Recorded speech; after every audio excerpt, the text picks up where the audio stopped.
TIR total internal reflection ray optics का शानदार question board में भी आता है और नीट में भी आता है। क्वेश्चन क्या है पहले समझो। कहा एक 90 डिग्री प्रिज्म है जिसका ये वाला एंगल 45 यानी 45 डिग्री है। अब इस पे तीन रे ब्लू ग्रीन और रेड इसमें बिल्कुल परपेंडिकुलर इस वाले फेस पे हमने इसको डाला।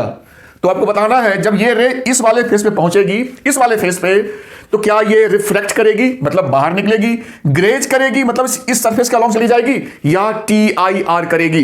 तो इसको करना थोड़ा सा ट्रिकी है, सीखना मैं कैसे सिखाता हूं इस चीज को। पहला कंडीशन, जब हमारा एंगल ऑफ इंसिडेंस I जिस भी सरफेस की बात करें, पहले मैं इसको दिखा देता हूं। देखो ये रे जा रही है, ये तीनों रे इसमें परपेंडिकुलर है, तो तीनों रे यहां बिल्कुल सीधी पहुंचेगी, इस वाले फेस पे बिल्कुल सीधी पहुंचेगी, तीनों रे बिल्कुल सीधी पहुंचेगी इस वाले रे पे। जो भी होना है इस सरफेस पे होना है। तो इस सरफेस पे मैं अगर केवल इस रे की बात करूं, क्योंकि तीनों का सेम ही डायरेक्शन है, तो यहां पे जो होगा परपेंडिकुलर वो ऐसे होगा, ध्यान देना, इस वाले सरफेस का ये हो गया नॉर्मल। अब ये मेरा हो गया एंगल ऑफ इंसिडेंस, तीनों रे के लिए सेम ही होगा क्योंकि ये बिल्कुल फिगर सिमेट्रिकल फिगर है, तो मैं केवल एक ही दिखाता हूं। तो देखो अगर ये 45 है, ये 90, तो ये एंगल भी 45 होगा, ये एंगल 90 तो ये भी 45, तो मेरा जो I है ये भी 45 डिग्री होगा।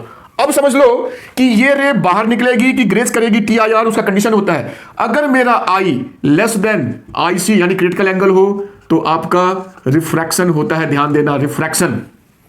अगर I मेरा इक्वल्स टू IC हो तो ग्रेजिंग होती है, और I मेरा अगर ग्रेटर देन IC हो, greater than IC critical angle, तब जाके TIR होता है। हम यहां पे लिखते हैं कि I should be greater than IC, किसके लिए? TIR के लिए। तो साइन I भी ग्रेटर होगा साइन IC से, समझ गए बात इसको। अब साइन I जो है मेरा 45, तो ये मेरा हो जाएगा 1/√2, that is greater than sine IC क्या होता है 1/n, जो कि इसका रिफ्लेक्टिव इंडेक्स इसका होगा वही वाला n है। क्रॉस मल्टीप्लाई करो तो n हो गया ग्रेटर देन √2। मतलब समझो यहीं पे सारा आंसर निकल गया। TIR होने के लिए जो n की वैल्यू है 1.41, जो √2 की वैल्यू होती है वो n की वैल्यू से बड़ी होनी चाहिए। अब आपके क्वेश्चन में दे रखा है जो n है रेड का 1.39 है, मतलब इससे छोटा है। तो n मेरा छोटा है, तो ये भाई जो मेरा रेड है ये तो भाई बाहर निकल जाएगा, रिफ्लेक्ट कर जाएगा। कंडीशन हमने दे रखा है वहां पे। अगर मेरा n की वैल्यू 1.44, ब्लू का भी और ग्रीन का भी 1.47, ये दोनों जो है n की वैल्यू 1.4 से बड़ी है, तो ये दोनों जो रे है हमारा TIR वाला कंडीशन को फुलफिल कर रहा है।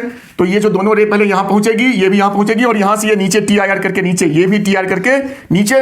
तो ये था